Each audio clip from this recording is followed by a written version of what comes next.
Today's top stories. Manila Water waives the bill of its customers for the month of April following the recent water crisis. AFP says Joma Season should be charged, convicted, and jailed for the crimes he committed. The Cebu Provincial government declares a state of calamity due to the effects of El Nino. And PDEA and the Quezon City government sign a deal to rescue and reform children addicted to solvents.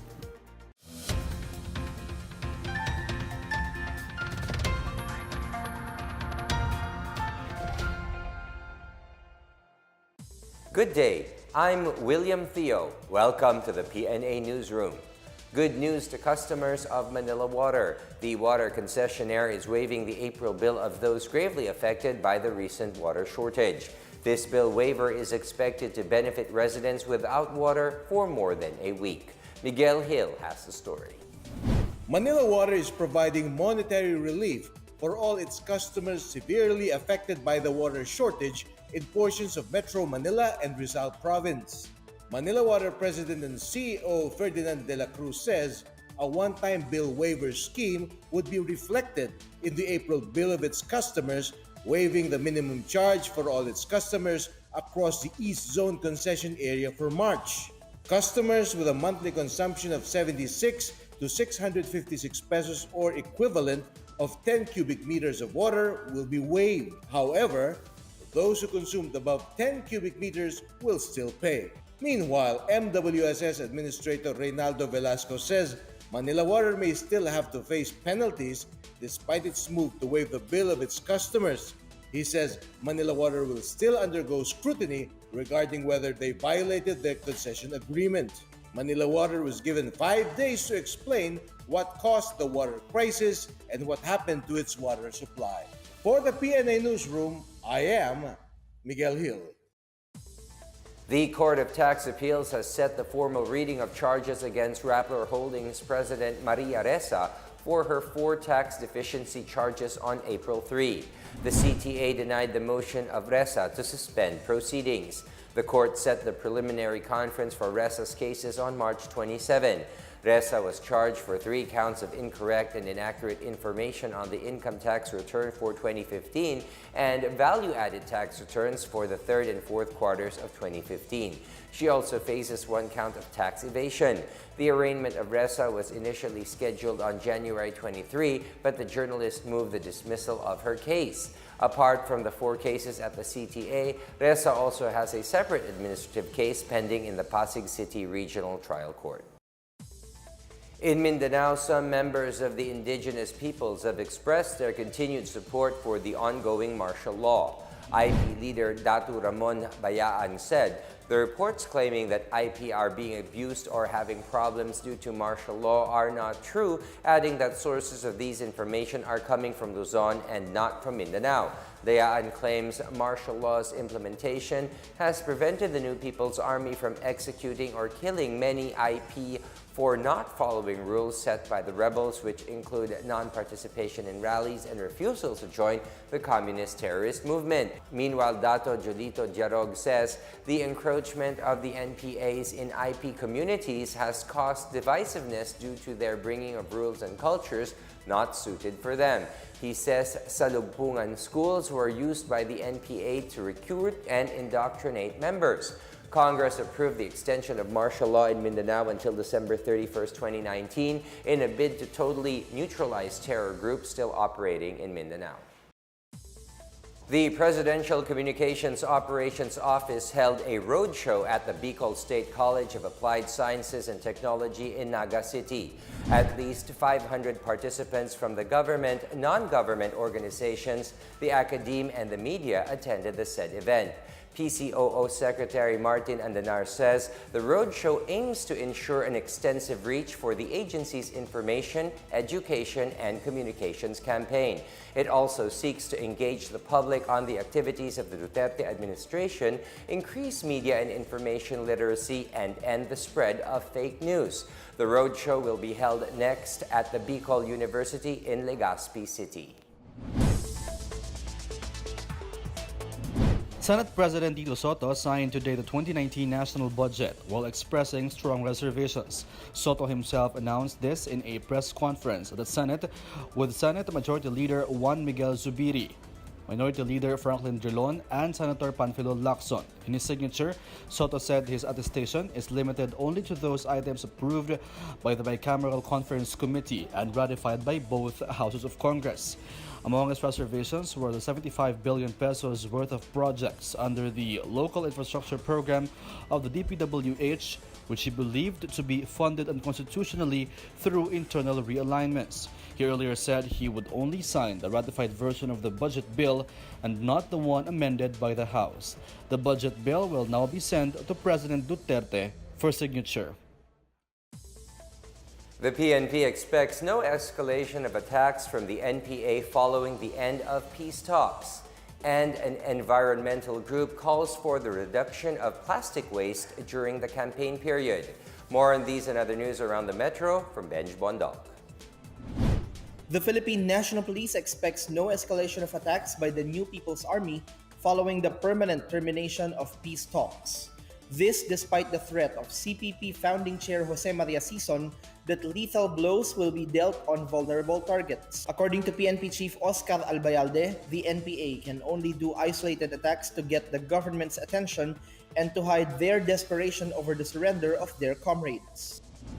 Meanwhile, Malacanang said it is ready to file a diplomatic protest against China over the alleged harassment of fishermen in Scarborough Shoal by the Chinese Coast Guard. Presidential spokesperson Salvador Panelo stressed that the government continues to protest China's activities in the West Philippine Sea despite their difference in strength. The palace reacted to the documentary video released by senatorial candidate Nery Colmenares on the hardships of fishermen in Scarborough Shoal. In other news, the Eco Waste Coalition is pushing for a plastic-free election campaign in Quezon City. In an event held outside the Comelec field office in the city, the group urged Paul Betts to adhere to QC ordinance prohibiting polyethylene plastic advertisement and propaganda materials. The event coincided with the 6th anniversary of the ordinance on March 25, 2013. For the PNA Newsroom, I'm Benj Bondo. Still to come, AFP says Joma should be charged, convicted, and jailed for the crimes he committed. The Cebu Provincial government declares a state of calamity due to the effects of El Nino. More on these when the PNA Newsroom continues.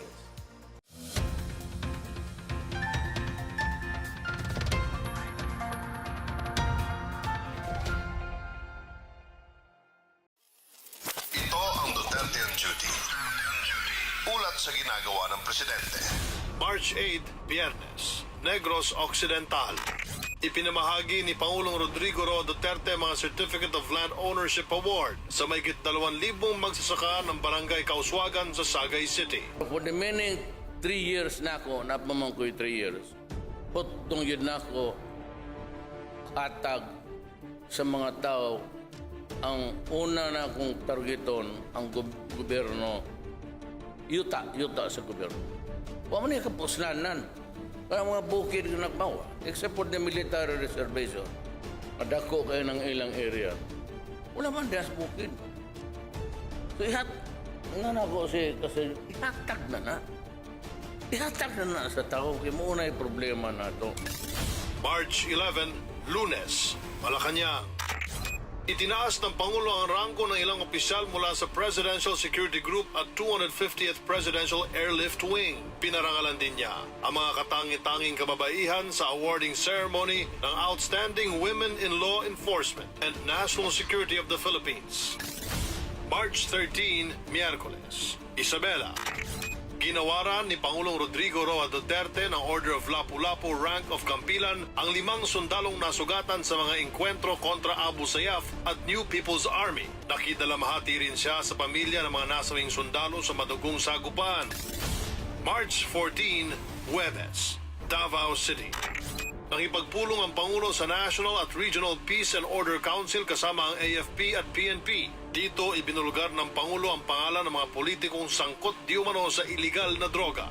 There can never be a valid argument to deny the public, the people of the Philippines at large, to know who are the officials who should not be there in their office. In this particular case now, those who are involved in the deadly name of drug trafficking. Ako po si Secretary Martin Andanar. At ito ang Duterte on Duty. Abangan sa susunod na linggo ang mga gagawin ng Pangulo.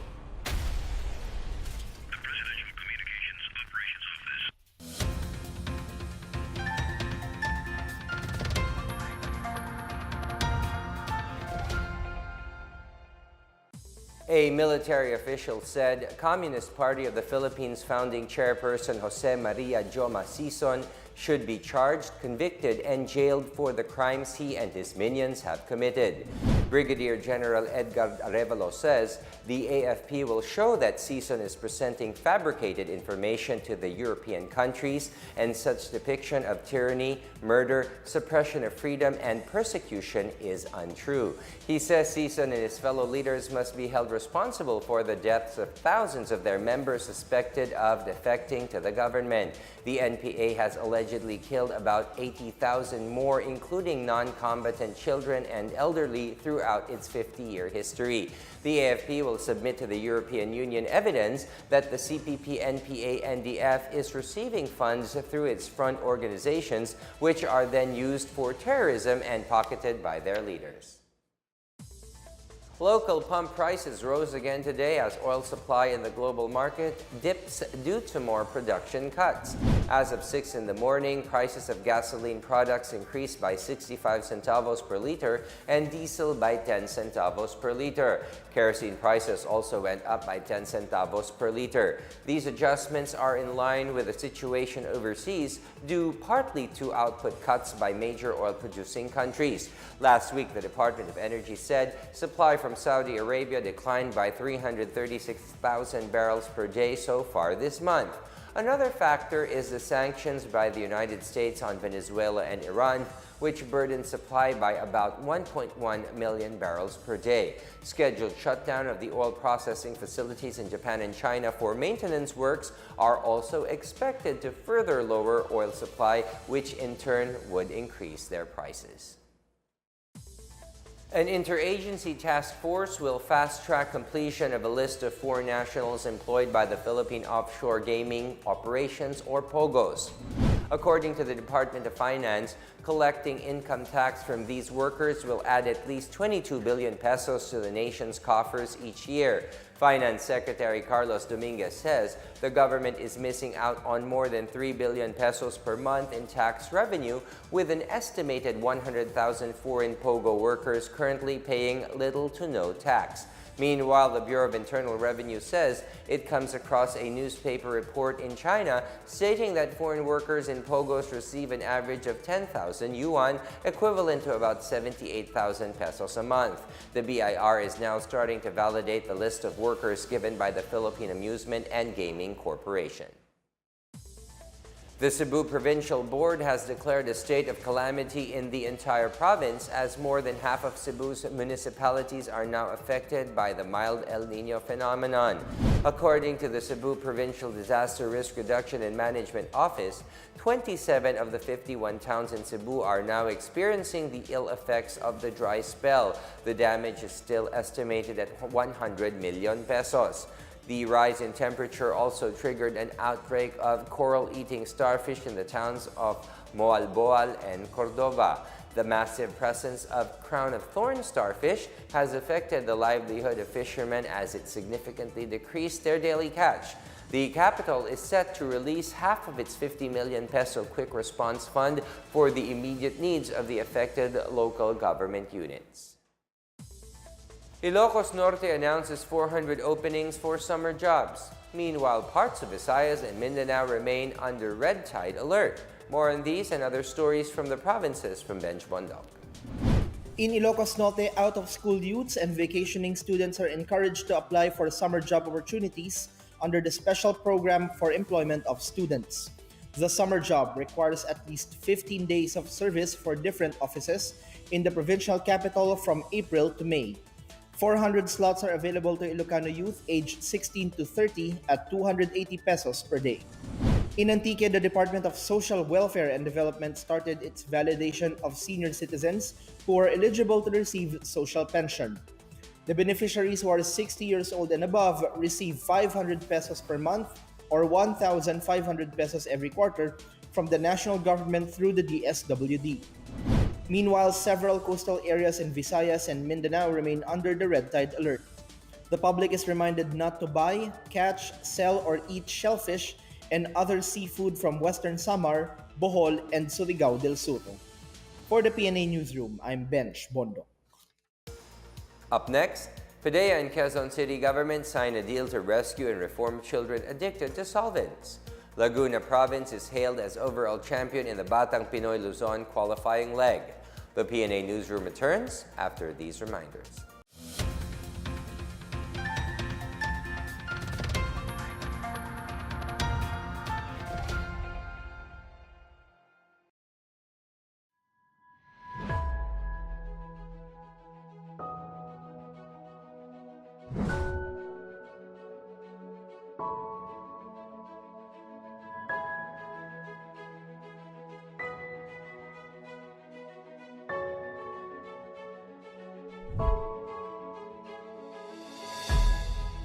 We thank Ambassador Zhao of the Chinese Embassy, and on behalf of the Office of the Secretary, I will now turn over this equipment to the head of the Office of the Chief Program.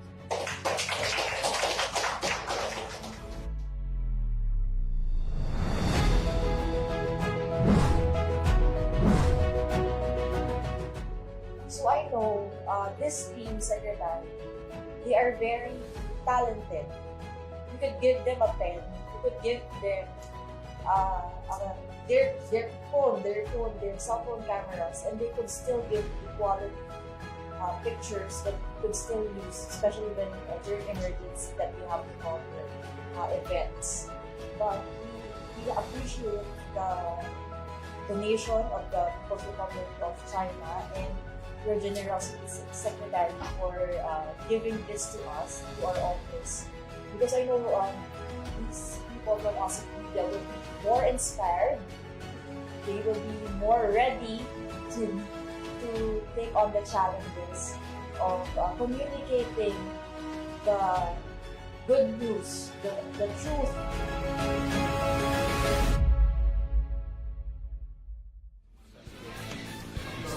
This is Secretary Martin Andanar, and you're watching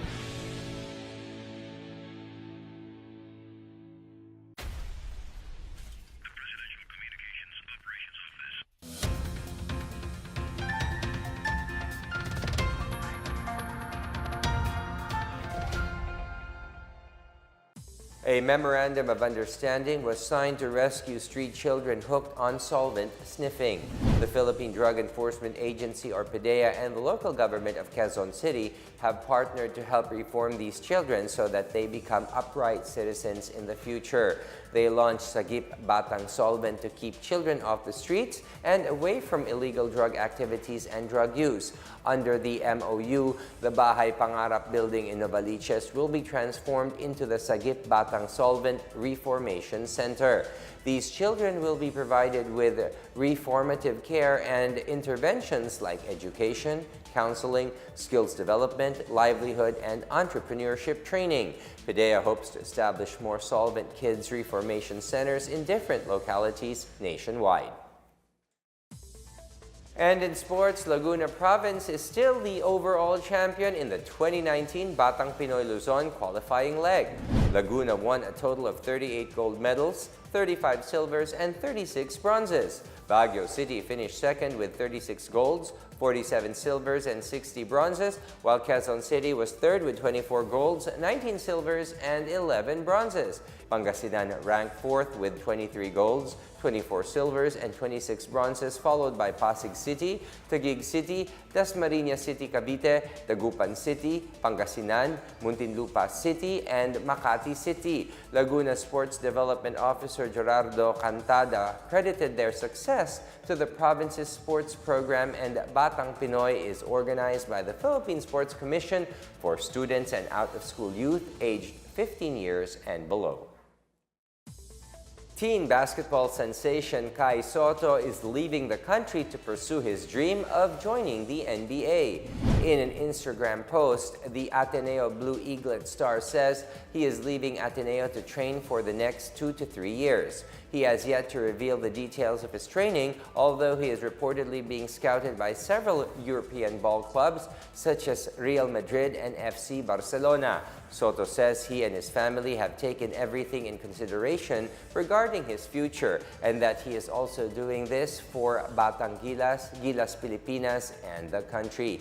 Soto is a basketball prodigy at 16 years old who emerged as MVP at the UAAP season 81st Junior Division and led the Eaglets to a runner-up finish. The U.S. military led the distribution of relief aid to families displaced by conflict in Mindanao. Hundreds of families remain in evacuation centers as Operation Against Terrorists continue. Wilnard Barcelona from the PIA files this report. More than 400 displaced families in Pagayawan, Lanao del Sur have received relief assistance from the U.S. military and the international non-government organization IMPL project in partnership with the Department of Social Welfare and Development and the Philippine Army's 55th Infantry Battalion.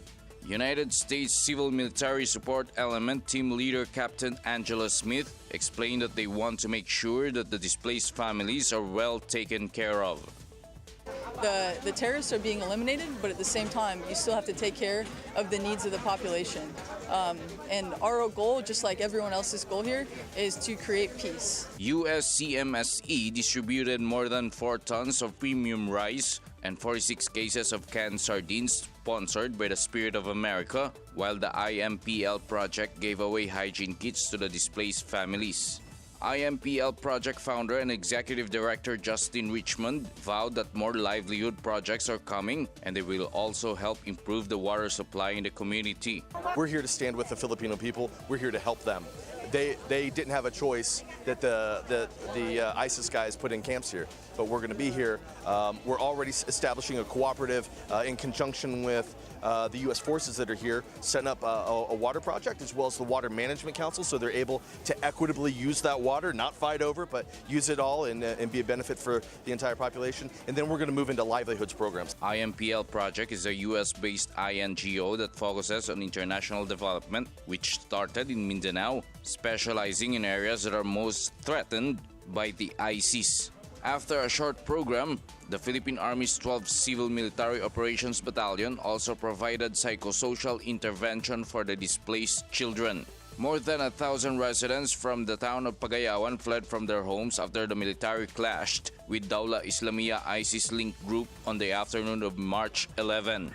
Based on the Pagayawan Municipal Social Welfare and Development Office records, a total of 457 families or 1,907 individuals are still in evacuation centers or temporarily housed at their relatives. One of them is Sahara Kadapi, a 20-year-old mother of 2 children and resident of Barangay Padas, where the encounter between the military and the Maute remnants started. Sahara is spending their 11th day at the Market 2 evacuation center when the USCMSE and IMPL project arrived. Kaysa na naman, kung sino man sila, so wag naman silang pumunta dyan sa lugar namin kasi mahirap na kasi mag-evacuate. Tulad ngayon, kaming nahihirapan ng mga, tawag sa amin, kaming nahihirapan na civilian. Kaysa na naman, wag naman sila dun pumupunta. The Philippine military is still currently conducting clearing operations in the remote villages of Pagayawan along the boundary in the town of Tubaran after claiming that they have killed the supposed emir of the Islamic State in Southeast Asia, Abu Dar. For PNA Newsroom, Wilnard Barcelona, Philippine Information Agency.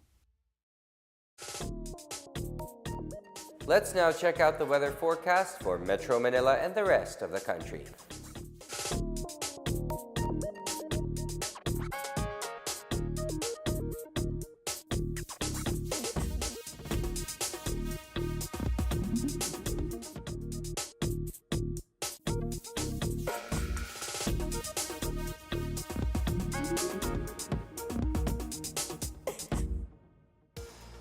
And here's another look at today's biggest stories. Manila Water waives the bill of its customers for the month of April following the recent water crisis. AFP says Joma Season should be charged, convicted, and jailed for the crimes he committed. The Cebu Provincial government declares a state of calamity due to the effects of El Nino. And PDEA and the Quezon City government sign a deal to rescue and reform children addicted to solvents. Thank you for watching another edition of the PNA Newsroom. To check out these and other stories, visit the PNA website or follow the Philippine News Agency on Facebook and Twitter. For more stories about the government and how it serves the Filipinos, look for these hashtags in all of our social media platforms and websites. And that's your daily dose of the latest news and information that you need to know. From the PNA Newsroom, I am William Theo. Good day.